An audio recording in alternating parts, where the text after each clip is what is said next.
ये कहानी है एक ऐसे फोटोग्राफर की जो फोटोग्राफी करने के लिए एक रेगिस्तान में जाकर वहाँ पर भटक जाता है और फिर भटकते हुए मदद मांगने के लिए एक झोपड़ी में जाता है। लेकिन वहाँ जाने के बाद उसे पता चलता है कि वो एक कबीले के जाल में फंस गया है। इसके बाद उसके साथ क्या होता है देखेंगे हम आज की इस कहानी में। तो कहानी की शुरुआत में हम विंडहम स्टोन नाम के एक फोटोग्राफर को देखते हैं जो एक सुनसान रेगिस्तानी इलाके में सूर्य ग्रहण के फोटोज और वीडियोज लेने के लिए आया होता है। और ये सब खत्म होने के बाद उसे सूरज ढलने से पहले वापस अपनी कार तक पहुंचना है जो उसने यहाँ से थोड़ी दूर खड़ा करके रखा था। अब फोटोग्राफी हो जाने के बाद जब वो वापस जा रहा होता है तभी उसे यहाँ पर एक बच्चा नजर आता है। तो स्टोन को ये समझ नहीं आ रहा था कि ये बच्चा आखिर इस सुनसान इलाके में क्या कर रहा है। तो स्टोन के पूछने पर वो बच्चा कहता है कि वो खो गया है और उसके माँ बाप भी उसे नहीं मिल रहे हैं। फिर वो बच्चा स्टोन को लेकर जिस तरफ उसके माँ बाप गए थे वहाँ स्टोन को ले जाने लगता है। तो स्टोन उस बच्चे को कहता है कि मेरी कार दूसरी तरफ खड़ी है जहाँ नेटवर्क भी है, तो तुम मेरे साथ आओ, वहाँ से तुम्हें मदद मिल सकती है। मगर वो बच्चा उसकी बातों को अनसुना करके जाने लगता है। तो स्टोन भी उसे रोकने की कोशिश करते हुए उसके पीछे पीछे काफी दूर चला जाता है, मगर फिर भी वो बच्चा उसकी बात नहीं मानता और बिना रुके वहाँ से चला जाता है। अब स्टोन उस लड़के का पीछा करते हुए इतना दूर आ गया था, इसलिए वो रास्ता भटक जाता है और अब सूरज भी ढल जाता है और अंधेरा हो जाता है। तो स्टोन ये फैसला करता है कि अब वो यहीं रुककर रात बिताएगा। फिर वो एक जगह ढूंढकर वहीं पर लेट जाता है। तभी उसे कुछ आवाजें सुनाई देती हैं और उन आवाजों का पीछा करते हुए स्टोन एक जगह पहुंचता है जहां एक बहुत ही गहरी खाई थी और उसमें उसे एक घर भी नजर आता है। तो वो सोचता है कि यहाँ पर उसे मदद मिल सकता है, इसलिए वो खाई में लगी रस्सी की सीढ़ी के जरिए नीचे उतर जाता है और उस घर में जाकर दरवाजा नॉक करता है। मगर दरवाजा नॉक करने पर कोई दरवाजा नहीं खोलता, इसलिए वो खुद दरवाजा खोलकर अंदर चला जाता है और दरवाजा खुलते ही वो एक खूबसूरत सी लड़की को देखता है जो खाना बना रही थी। मगर वो लड़की स्टोन को अपने घर के अंदर आता हुआ देखकर कुछ खास रिएक्शन नहीं देती। तो स्टोन उसे कहता है कि मैं यहाँ भटक गया हूँ और मुझे लगा कि यहाँ से मुझे कोई मदद मिल सकता है, तो मैं यहाँ आ गया। फिर वो लड़की स्टोन को अपना नाम अलीना बताती है और कहती है कि मैं यहाँ अकेली रहती हूँ और मैंने खाना बनाया है और तुम्हें शायद भूख लगी होगी, तो तुम भी चाहो तो खा सकते हो। अब ये लड़की असल में कौन है और यहाँ अकेली क्यों और कैसे रहती है, ये सब कुछ हमें कहानी में आगे पता चलेगा। वहीं स्टोन को भी ये लड़की अजीब तो लग रही थी, पर उसे भूख भी लगी थी, तो उसके कहने पर वो खाना खाने के लिए बैठ जाता है और उसे सारी बातें बताने लगता है कि कैसे वो एक बच्चे की वजह से यहाँ फंस गया।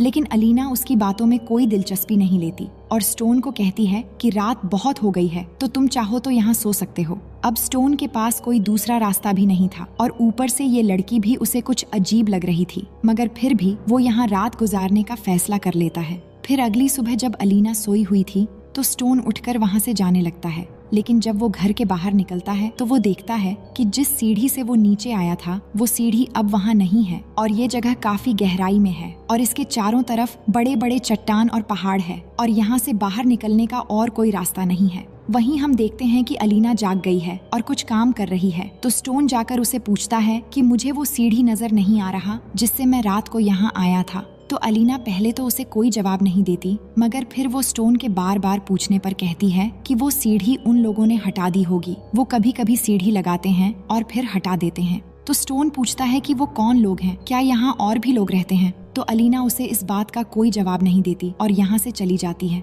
इसके बाद स्टोन जाकर उन पहाड़ों पर चढ़ने लगता है और मदद के लिए चिल्लाने लगता है, मगर उसकी आवाज कोई नहीं सुन पाता। फिर आगे हम देखते हैं कि रात हो गई है और स्टोन को मजबूरन और एक रात यहाँ गुजारना पड़ता है। फिर अगले दिन स्टोन अलीना के घर से एक कुल्हाड़ी लेता है और उसके सहारे वो उस चट्टान पर चढ़ने की कोशिश करता है और इस तरह वो आधी पहाड़ी पर चढ़ भी जाता है। लेकिन तभी अचानक कोई चीज ऊपर से गिरती है जिससे स्टोन का ध्यान भटक जाता है और वो सीधा नीचे आकर गिर के बेहोश हो जाता है और ऐसे ही बेहोश पड़े हुए वहाँ रात हो जाती है। फिर जब उसे होश आता है तो वो देखता है कि गिरते समय वो कुल्हाड़ी उसके पैर में लग गई थी, जिससे वो दर्द के मारे जोर जोर से चिल्लाने लगता है। तभी अलीना वहाँ आती है और उस कुल्हाड़ी को उसके पैर से निकालती है और उसे अंदर ले जाकर उसकी मरहम पट्टी करती है। अब ऐसे ही स्टोन को वहाँ पर एक और रात भी बीत जाती है, जिसके बाद अगले दिन स्टोन उठकर गुस्से में आकर अलीना को बाहर लाता है और पूछता है कि तुम कौन हो और मुझे तुम ठीक से कुछ बताती क्यों नहीं हो,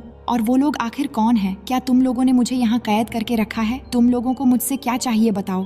तो अलीना उसे कहती है कि तुम जख्मी हो, मगर मैं यहाँ तुम्हारा ध्यान रख सकती हूँ। तुम्हें खाना और तुम्हारी सारी जरूरतें पूरी कर सकती हूँ। मगर स्टोन कहता है कि मुझे कुछ नहीं चाहिए, मुझे बस यहाँ से बाहर जाना है अपनी दुनिया में। इसी दौरान अलीना स्टोन के पास भी आती है, पर स्टोन उसे अपने से दूर कर देता है। फिर अलीना वापस अंदर चली जाती है। इसके बाद स्टोन अचानक देखता है कि चट्टान के ऊपर से 2 लड़के उसे आवाज दे रहे हैं। तो स्टोन इनको देखकर बहुत खुश होता है और उन्हें कहता है कि मुझे कैसे भी करके बस यहाँ से बाहर निकालो। इसके बाद वो ऊपर से कहते हैं कि तुम यहाँ रुको, हम तुम्हारे लिए रस्सी लेकर आते हैं। ये कहकर वो रस्सी लाने चले जाते हैं। अब स्टोन बहुत खुश था क्योंकि उसे आज इतने दिनों के बाद यहाँ से बाहर निकलने की एक उम्मीद जो मिली है। फिर कुछ देर के बाद एक लड़का आकर एक रस्सी स्टोन की तरफ फेंकता है और उसे कहता है कि रस्सी कमर में कस कर बांध लो, हम तुम्हें ऊपर खींच लेंगे। तभी हम देखते हैं कि यहाँ एक नहीं बहुत सारे लड़के हैं और वो स्टोन को ऊपर खींचने लगते हैं, मगर वो लड़के बीच में ही अचानक रस्सी खींचना बंद कर देते हैं और फिर स्टोन को बीच में ही लटकाकर वो रस्सी को हिलाना शुरू कर देते हैं और उसके साथ खेलने लग जाते हैं, जिससे स्टोन जोर जोर से चिल्लाने लगता है और उन्हें ऐसा न करने को कहता है, मगर वो नहीं रुकते, जिससे स्टोन चट्टान से बहुत जोर से टकरा जाता है और चोट लगने की वजह से वो बेहोश हो जाता है।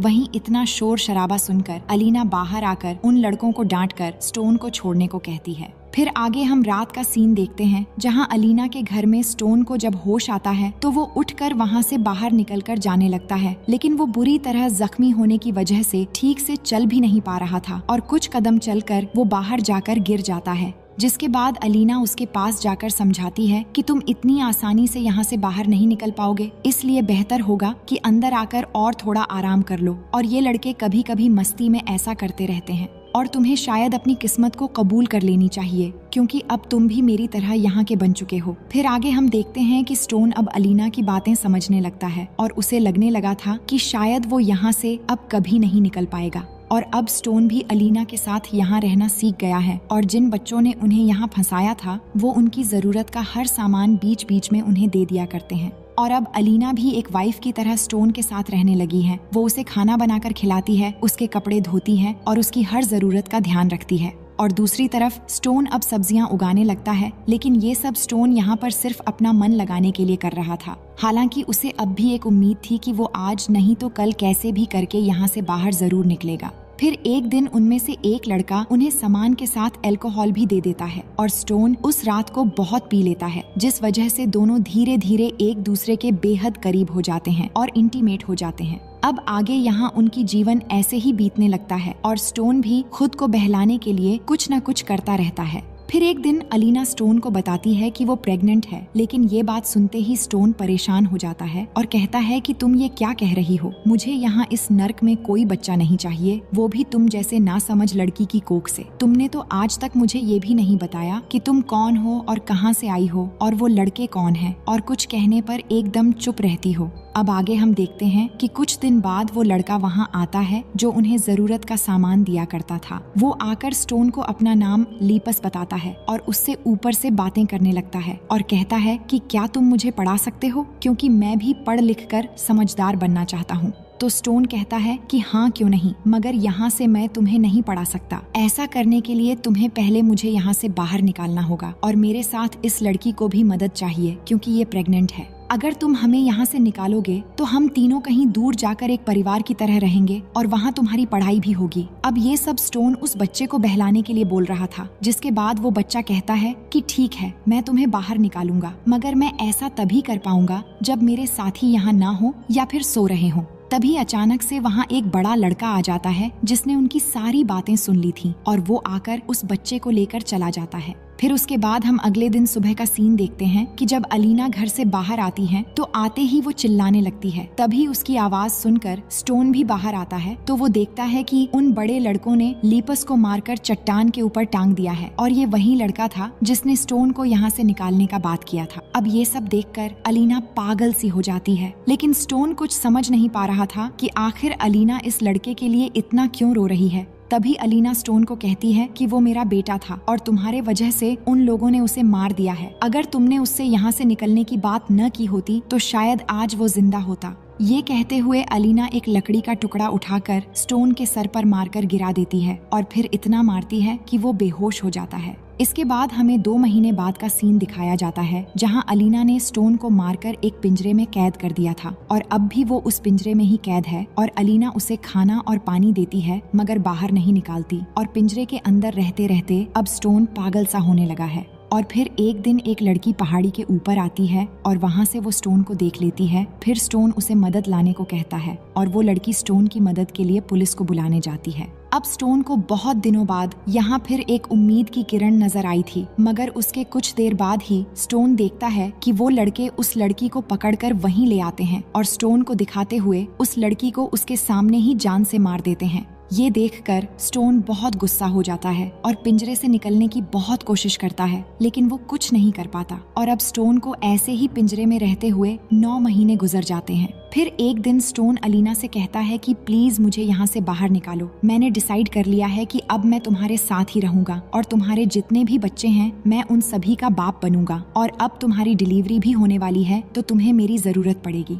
मगर अलीना उसे कहती है कि मैं पहले भी ये खुद कर चुकी हूँ और अब भी खुद कर सकती हूँ। तो वो कहता है कि फिर मुझे यहाँ पर तुमने क्यों रखा? जिसके बाद अलीना कहती है कि तुम यहाँ तब तक रहोगे जब तक ये बच्चा जन्म नहीं ले लेता, ये यहाँ का नियम है और उसके बाद क्या करना है ये भी हमें अच्छे से पता है। और फिर आखिरकार वो दिन आ जाता है जिसके बाद वो डिलीवरी में मदद लेने के लिए स्टोन को खोल देती है और उसे मदद करने को कहती है, मगर स्टोन अब उसकी मदद करने से साफ इनकार कर देता है और अलीना को इस हालत में छोड़कर वहाँ से जाने लगता है क्योंकि उसे वो रस्सी की सीढ़ी वहाँ दिख गई थी जो आज उन लड़कों ने लगा कर रखा था और वो लड़के भी ऊपर से ये सब कुछ देख रहे थे। अब स्टोन सीढ़ी की तरफ जा ही रहा था कि तभी उसे पीछे से बच्चे के रोने की आवाज आती है जो बिना उसके मदद से ही पैदा हो गया था। अब स्टोन अपने बच्चे को देखकर रुक जाता है और उस बच्चे को अपनी गोद में लेकर प्यार करने लगता है और फिर अलीना बच्चा वापस मांगती है तो स्टोन बच्चा उसे दे देता है। ये बच्चा एक लड़की थी जिसे देखते हुए अलीना कहती है कि मैं इसे खाना खिलाऊंगी, इसे बहुत सारी चीजें सिखाऊंगी और बहुत प्यार करूंगी और फिर एक दिन ये भी माँ बनेगी और फिर मेरे जीने का मकसद पूरा हो जाएगा जैसे तुम्हारा हो गया। जिसके बाद अलीना स्टोन को बच्चे के लिए थैंक्स कहती है और तभी पीछे से एक लड़का आकर चाकू से स्टोन का गला काट देता है और फिर वो लड़का अलीना को कहता है कि माँ मैंने इसे भी अंजाम तक पहुँचा दिया है। और अब कहानी के आखिर में ये बात साफ हो जाती है कि ये एक कबीला था जिसमें सारे लड़के अलीना के ही बच्चे या भाई थे और वो सब आपस में मिलकर स्टोन जैसे लड़कों को फंसाकर यहाँ कैद करके उनसे बच्चे पैदा करवाने के लिए इस्तेमाल किया करते थे और उनका मकसद पूरा होने के बाद वो लोग उस लड़के को मार देते थे और इसी तरह से वो अपने कबीले को बढ़ाते रहते थे। और इसी के साथ ये कहानी यहीं पर खत्म हो जाती है। तो दोस्तों कहानी पसंद आई तो वीडियो को लाइक करके चैनल को सब्सक्राइब कर लेना और हम मिलते हैं आपसे एक और मजेदार कहानी के साथ।